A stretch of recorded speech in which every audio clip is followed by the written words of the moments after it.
Aku ingat betul, dulu Desa Puri adalah permata hijau negara angkasa. Kami dijuluki lumbung pangan, dan bau tanah basah bercampur aroma padi yang matang adalah wangi yang setiap hari kuhirup. Kami hidup di bawah kanopi langit yang tak pernah dicemari asap. Itu adalah masa ketika aku, Sari, hidup sebagai istri Bima. Pernikahan kami hanyalah perayaan kecil di bawah naungan pohon mangga yang rindang.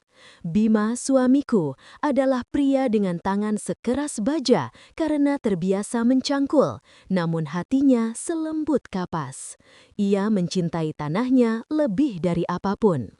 Kami hidup sederhana, tapi kaya raya akan cinta dan harapan.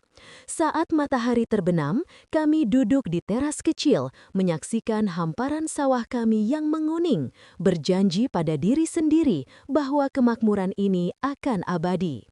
Lalu Dinar lahir.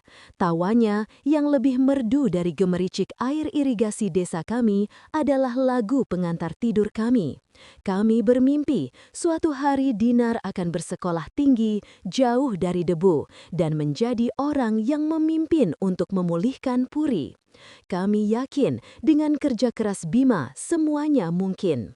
Namun, harapan itu mulai retak seperti tanah kering yang kekurangan air. Tahun-tahun belakangan, kota besar mulai membangun pabrik-pabrik raksasa di perbatasan utara hanya demi ambisi untuk menjadi pusat industri terdepan di negara angkasa. Perlahan tapi pasti, udara segar kami berubah menjadi pekat, disusul hujan asam. Air sumur kami yang jernih berubah menjadi keruh dan ikan-ikan di sungai tak lagi berenang. Tanah yang dulu subur mulai menolak benih yang kami tanam. Bima adalah orang pertama yang jatuh sakit. Ia batuk tanpa henti, dadanya terasa sesak. Dokter desa hanya menggeleng, mengatakan itu adalah penyakit baru yang dibawa oleh polusi. Aku merawatnya dengan ramuan tradisional dan air mata yang tak terhitung, tapi tak ada gunanya. Racun perlahan yang dihembuskan oleh kemajuan yang diagungkan ibu kota itu menuntut tumbal dari desa kami yang lugu. Saat Bima pergi, ia tidak hanya meninggalkan aku dan Dinar, tapi juga meninggalkan lubang besar yang menganga di hatiku. Ia pergi dalam keheningan yang mencekam di tengah malam yang hanya dihiasi suara batuk terakhirnya. Aku masih ingat bagaimana tangannya yang keras yang selalu memelukku dengan erat, kini terasa dingin dan kaku. Aku harus menjadi janda bahkan sebelum mencapai usia 25 tahun. Kehilangan Bima adalah satu hal, tetapi kehilangan mata pencaharian adalah pukulan yang lebih kejam, mengantarkanku pada jurang keputusasaan. Aku harus menjual sebidang kecil tanah sisa peninggalan orang tua Bima, satu-satunya aset berharga kami, hanya untuk membayar biaya pemakaman yang layak. Aku bersikeras, Bima harus dimakamkan di bawah langit Puri yang kini telah berubah menjadi kelabu, meskipun itu berarti setelahnya kami benar-benar tak punya apa-apa. Desa Puri kini hanyalah hamparan debu dan ilalang gersang, cerminan sempurna dari hatiku yang hancur. Setiap hembusan angin di sini membawa serta debu kering dan tangisan yang tak pernah terucap. Mereka bilang, tanah ini mati, tapi mereka tidak tahu. Sebagian besar dari diriku juga telah mati bersama Bima. Aku terpaksa menjadi pemulung. Setiap hari adalah pertarungan untuk mendapatkan sesuap nasi. Aku menggendong Dinar yang masih kecil, berjalan berkilo-kilometer mencari botol plastik dan besi tua. Kakiku melepuh, punggungku sakit, tapi aku harus berjalan. Setiap malam, aku memasak nasi dengan air yang lebih banyak daripada berasnya. Aku belajar seni menipu rasa lapar. Seringkali, aku akan mengatakan pada Dinar bahwa aku sudah kenyang, padahal aku berpuasa. Aku harus menjadi ibu yang kuat dan ayah yang gigih. Aku harus menelan rasa malu yang pahit. Di pasar, aku harus menerima tatapan kasihan yang merendahkan dari orang-orang yang dulu setara denganku. Aku sering mendengar bisikan, "Kasihan, janda itu tak punya harga diri." Pernah suatu malam, saat aku mencari ranting-ranting kayu bakar sisa di pinggiran desa yang gelap, sekelompok pemuda mabuk menggangguku. Mereka tertawa, meremehkan seorang janda yang lemah dan sendirian. Rasa takutku saat itu adalah kehilangan martabat yang merupakan satu-satunya hal yang tersisa untuk Dinar. Aku membayangkan jika aku disakiti, siapa yang akan merawat anakku? Dalam ketakutan itu, aku menemukan kekuatan yang tak kusangka.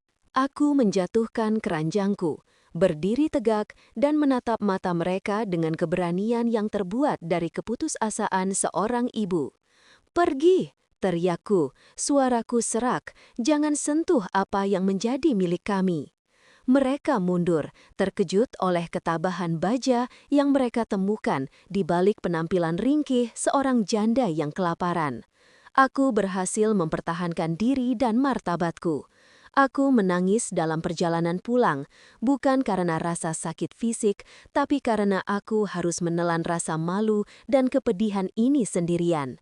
Aku menangis dalam diam di malam hari agar Dinar tidak tahu. Namun, demi anakku, aku berjanji untuk menjadi akar yang takkan pernah layu meskipun di tanah yang paling gersang di negara angkasa ini. Aku harus bertahan. Menjadi miskin di desa Puri yang kini gersang ini seringkali berarti menjadi sasaran empuk. Aku tidak hanya menghadapi alam yang kejam, tetapi juga lidah tetangga yang tajam. Ada saja yang menatapku dengan tatapan kasihan yang merendahkan, atau menudingku tidak becus menjaga suamiku, seolah kemiskinan dan kematian adalah kesalahanku. Aku mendengar mereka berkata, "Lihat Sari, sudah jatuh di timpa tangga pula, hidupnya pasti terkutuk." Pernah, saat aku mencoba menjual sedikit hasil memulungku, seorang pedagang menolakku mentah-mentah, sambil berkata, "Barangmu kotor, sama seperti nasibmu." Aku merasakan panas di pipiku, rasa marah yang mendidih, tapi aku menahannya. Aku belajar bahwa kemarahan hanya akan membakar habis sisa tenaga yang kumiliki. Aku tidak membalas dengan amarah. Aku hanya tersenyum tipis, mengambil kembali barangku, dan melanjutkan langkahku. Aku belajar bahwa kesabaran bukanlah pasrah, melainkan kekuatan untuk mengubah kepedihan menjadi harapan. Anehnya, meskipun aku tidak punya apa-apa, aku dikenal sebagai orang yang paling tulus di desa. Aku percaya, sekecil apapun sisa rizkiku, aku harus berbagi. Aku sering merawat nenek tua, satu-satunya orang di desa yang benar-benar sebatang kara dan kesepian. Ia sakit-sakitan, tubuhnya kurus kering. Aku memandikannya, memberinya makan dari sedikit porsi yang kusediakan untuk Dinar, dan menceritakan kisah-kisah indah Bima agar ia tidak merasa sendiri. Aku tidak pernah meminta bayaran. Aku hanya tahu, rasa sepi adalah penyakit yang jauh lebih buruk daripada kemiskinan. Aku juga sering berbagi satu potong singkong yang kubakar dengan anak-anak kecil tetangga yang kelaparan. Aku percaya, sekecil apapun percikan kebaikan yang kita sebarkan, ia akan kembali sebagai air yang membasahi jiwa yang kering. Suatu pagi yang dingin, kesabaranku diuji sampai ke titik terendah. Dinar, anakku, demam tinggi, tubuhnya panas seperti bara api, dan ia terus meracau. Aku tidak punya uang sepeser pun untuk membawa ke klinik, apalagi membeli obat penurun panas yang layak. Aku memeluknya erat, badanku gemetar. Ini adalah titik di mana aku mulai kehilangan iman. "Sudah cukup Tuhan," bisikku, air mata membakar pipiku. Aku sudah berusaha sekuat tenaga. Aku sudah sabar, mengapa cobaan ini tak ada habisnya? Jangan ambil Dinar dariku, biarlah aku saja. Aku duduk di sampingnya, memohon kepada Sang Pencipta, bersiap untuk menyerah. Tiba-tiba, pintu rumahku diketuk. Itu adalah kerabat nenek tua. Nenek tua baru saja meninggal dunia dengan damai. Tapi sebelum menghembuskan nafas terakhirnya, ia memanggilku. Aku bergegas ke rumah nenek tua. Ia memegang tanganku yang dingin dan menyerahkan sebuah liontin kuno yang selama ini ia sembunyikan di bawah kasurnya yang lusuh. Liontin itu terbuat dari perak tua, berukir rumit. "Ambil ini, Naksari," katanya dengan suara yang sangat lemah. "Ini peninggalan terakhir suamiku. Aku tahu kau sedang kesusahan. Jual dan selamatkan Dinar. Kau sudah merawatku seperti anak sendiri, anak yang tak pernah kumiliki." Air mataku tumpah, bukan karena harta, melainkan karena kebaikan yang tak terduga itu. Bantuan itu datang dari kebaikan yang kutanam, setitik embun turun menyelamatkan nyawa Dinar. Liontin itu laku dijual di pasar kota kecil, cukup untuk biaya pengobatan dan makanan yang layak selama beberapa minggu. Ini adalah bukti nyata bahwa ketulusan tidak pernah sia-sia. Tak lama setelah Dinar sembuh, tim peneliti dari ibu kota datang ke Puri. Mereka adalah para ahli, mencari solusi untuk memulihkan tanah gersang kami. Desa Puri, meskipun miskin, kini menjadi pusat perhatian karena bencana ekologisnya. Di antara mereka, ada seorang wanita bernama Risa. Risa sering melihatku, mengamati bagaimana aku bekerja, bagaimana aku membantu nenek tua hingga akhir hayatnya, dan bagaimana aku membesarkan Dinar sendirian dengan senyuman yang getir. Ia terkesan bukan pada keterampilanku, tapi pada semangat dan reputasi baikku di desa. Suatu sore, Risa mendatangiku.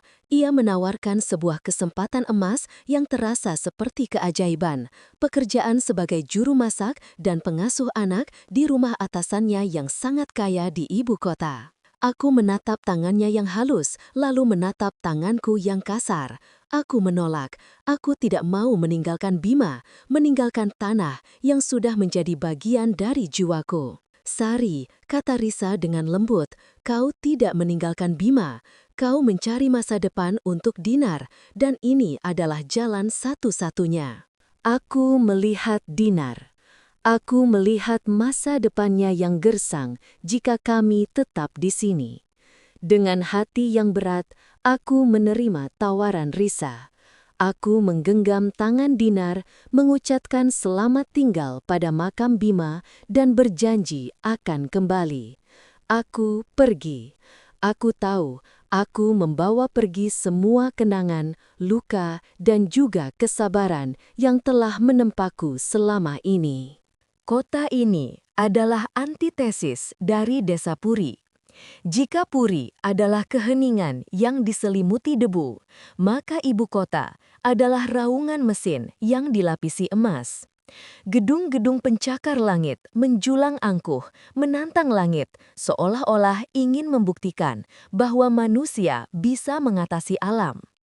Aku dan Dinar tiba di sini, merasakan kontras yang sangat menyakitkan. Aku hanya bisa memeluk Dinar erat-erat. Aku hanyalah sehelai daun kering dari Puri yang tersesat di tengah hutan baja ini. Aku merasa sangat kecil, seolah-olah kemiskinanku tercetak jelas di dahiku.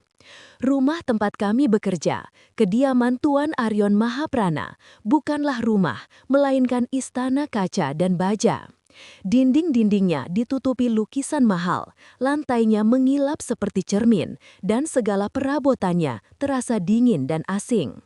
Aku, Sari, sang janda dari Puri, kini bertugas sebagai juru masak dan pengasuh anak di sini. Aku melakukan tugasku dengan sepenuh hati. Aku memasak, merawat Dinar, dan membersihkan rumah besar itu. Aku bekerja seolah-olah hidupku bergantung pada setiap sapuan lantai, karena memang begitulah kenyataannya. Lalu, datanglah Tuan Aryon. Namanya saja sudah mengandung kekuasaan dan kedinginan. Ia adalah konglomerat muda, pewaris tunggal kerajaan bisnis terbesar di negara angkasa. Sosoknya tinggi, berwajah tampan, namun tatapannya selalu kosong dan keras. Pertemuan pertamaku dengannya adalah bencana kecil. Ia baru kembali dari perjalanan bisnis yang panjang, terlihat lelah, raut wajahnya seperti pahatan batu marmer yang indah namun tak bernyawa. Saat aku menyajikan kopi, tanganku bergetar. Aku panik, getaran itu merembet dari kakiku hingga ke ujung jemari, dan secara tidak sengaja menumpahkan kopi panas ke jas mahal yang pasti harganya setara dengan biaya hidupku bertahun-tahun. Waktu seolah berhenti. Aku siap dipecat, siap dicaci maki dengan kata-kata paling kasar.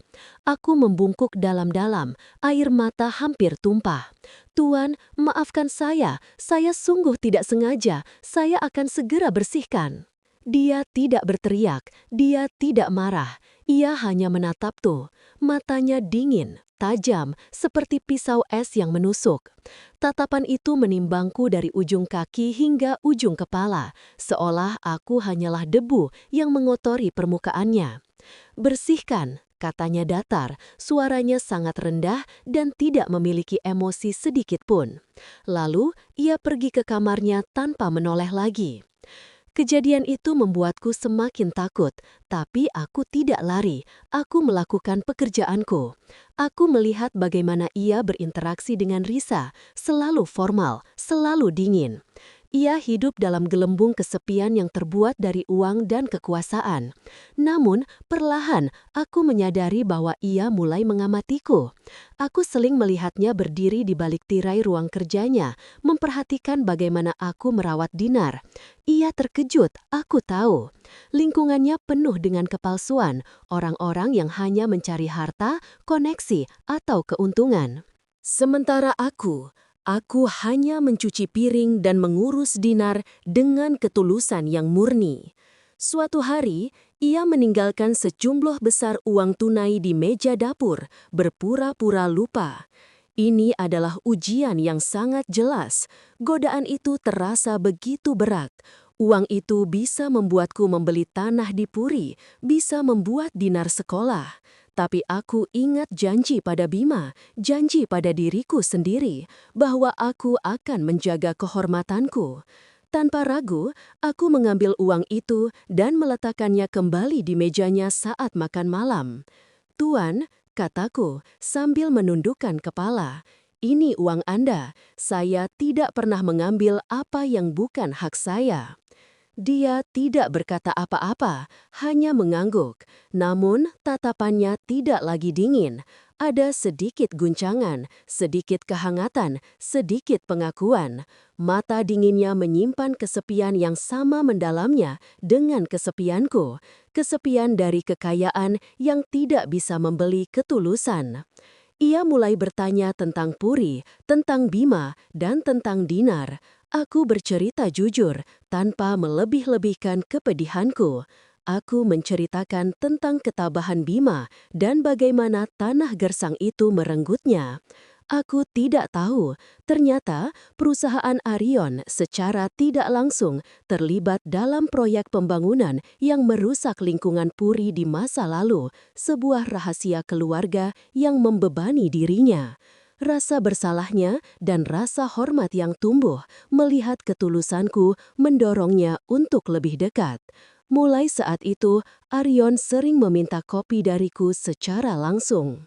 Ia tidak bicara banyak, tetapi ia mendengarkanku. Aku memberinya kopi yang sederhana, sama seperti kopi yang biasa kubuat untuk Bima. Aku tidak menyadari bahwa kisah hidup janda miskin ini telah menyentuh hati konglomerat es yang tak terjamah ini, membuka celah di benteng kesombongannya. Semua berubah pada malam itu. Aku dipanggil Arion ke ruang kerjanya. Jantungku berdebar kencang. Kali ini bukan karena takut dipecat, melainkan karena firasat yang tak bisa kujelaskan. Ia berdiri di dekat jendela, memandang ke cakrawala kota yang megah. Bayangan gedung-gedung itu melukis kegelapan di wajahnya. "Sari," katanya, suaranya sangat lembut, membuatku hampir tidak mengenalinya. "Aku telah mengamati dirimu sejak kau menumpahkan kopi itu. Semua orang di sekitarku selalu mencoba mengambil sesuatu dariku. Tapi kau mengembalikan uang yang bahkan tidak kau minta. Kau adalah orang paling jujur dan paling tabah yang pernah kutemui." Dia kemudian menceritakan masa lalunya yang menyakitkan, bagaimana ibunya yang seorang dermawan dan sangat mencintai rakyat kecil meninggal setelah dikhianati oleh rekan bisnisnya sendiri. Trauma itu membuatnya membangun benteng di sekeliling hatinya, percaya bahwa ketulusan hanyalah ilusi. "Tapi kau membuktikan bahwa aku salah," lanjutnya, menoleh dan menatapku lekat-lekat. "Kau, janda dari desa Gersang, berhasil meruntuhkan bentengku hanya dengan kepolosanmu. Kau memberiku harapan bahwa kebaikan itu nyata." Lalu, sebuah momen yang mengubah takdirku. Arion Mahaprana, konglomerat yang paling didambakan di negara angkasa, berlutut di hadapanku. "Aku membutuhkanmu, Sari," katanya, memegang tanganku yang kasar. "Aku membutuhkanmu untuk mengajariku kembali tentang kehidupan yang sesungguhnya. Aku membutuhkanmu untuk menjadi jantung baru di dalam hidupku. Maukah kau menjadi istriku? Maukah kau memberikan masa depan yang aman bagi Dinar dan juga bagi hatiku?" Aku menangis, terguncang, rasa terkejut bercampur rasa bahagia yang luar biasa. Jarak sosial antara kami terasa seperti jurang tak berdasar. "Tuan," bisikku, air mata membasahi pipiku. "Aku hanyalah janda miskin. Aku tidak punya apa-apa. Aku tidak pantas untukmu." Dia berdiri, menyeka air mataku dengan ibu jarinya. "Aku menikahimu, Sari, bukan karena hartamu, tapi karena jiwamu lebih berharga dari seluruh kekayaan yang kumiliki. Aku tidak butuh sosialita, aku butuh ketulusanmu." Kisah lamaran itu bocor ke publik. Pernikahan kami menimbulkan badai di media. Foto-fotoku sebagai pemulung tersebar luas. Aku dicerca habis-habisan oleh para sosialita dan pengamat berita. Aku disebut pencari harta, wanita murahan yang memanfaatkan kebaikan Arion. Ini adalah ujian sosial yang terasa jauh lebih berat daripada kemiskinan itu sendiri. Aku merasa malu, bukan karena miskin, tapi karena dituduh berbohong. Aku sempat berpikir untuk mundur, tapi Arion tidak membiarkanku. Dia berdiri tegak di sampingku. Dalam konferensi pers yang mendadak, Arion tampil di hadapan puluhan kamera. Ia memegang tanganku dengan erat. "Aku mengerti reaksi publik," katanya dengan suara berwibawa. "Tapi aku ingin semua orang tahu, aku menikahi Sari bukan karena hartanya, tapi karena karakternya. Dia adalah bukti nyata bahwa kebaikan, ketabahan, dan ketulusan masih ada di negara angkasa. Dialah wanita sejati. Siapapun yang meragukan integritasnya, meragukan keputusanku." Kata-kata itu meredam badai. Itu adalah pembelaan paling kuat yang pernah kudengar. Kami menikah dalam upacara yang sederhana, jauh dari kemewahan yang seharusnya dimiliki seorang konglomerat.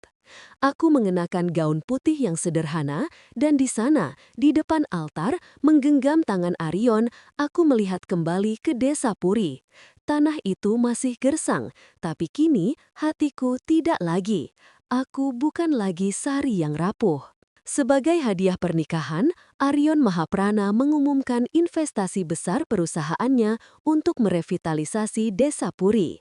Ia berjanji akan menggunakan teknologi terbaik dan tenaga ahli untuk menghijaukan kembali tanah yang dulu pernah dirusak. Impian Bima dan impianku untuk melihat Puri hijau kembali kini akan menjadi kenyataan, diwujudkan oleh pria yang aku cintai. Aku menutup mata, merasakan air mata kebahagiaan. Aku memetik buah dari setiap tetes air mata, setiap doa, dan setiap tindakan sabar yang kulakukan di tengah kemiskinan. Aku kini adalah istri konglomerat, aku hidup dalam kemewahan, tetapi hatiku tetap janda miskin yang mencintai ketulusan. Inilah takdirku, dari janda miskin yang kehilangan segalanya, menjadi tiang bagi pria yang memiliki segalanya, tapi membutuhkan hatiku. Aku telah menemukan kasih sejati di tengah tanah yang kering. Ketabahan dan kesabaranku telah menjadi mahkota terindahku.